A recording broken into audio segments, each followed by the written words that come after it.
আসসালামু আলাইকুম। এটা হলো কচুর লাল, যে কচুর লাল পুরো বিশ্বে চাহিদা বেশি। আর এই গাছগুলো দেখেন কত বড় বড় হয়েছে। হ্যাঁ, এক একটা গাছের মানে অনেক বড় গাছগুলো। আমি ভিতরে দেখি ঢুকি, দেখেন গাছ দেখছেন কত বড় বড় গাছ এখানে।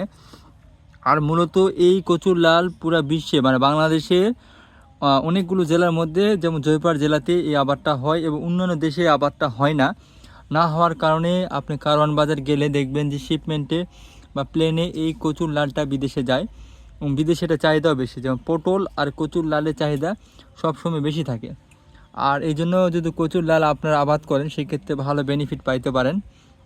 শ্যামবাজার, কারওয়ান বাজার, হ্যাঁ, গাজীপুর, এখান থেকে আপনার বিভিন্ন শিপমেন্ট যায়। আর এই কচুর লালের গাছগুলা এক একটা বিশাল বড় বড় গাছ। আপনি দেখেন গাছের গাছের এক একটা মানুষের সমান এক একটা গাছ।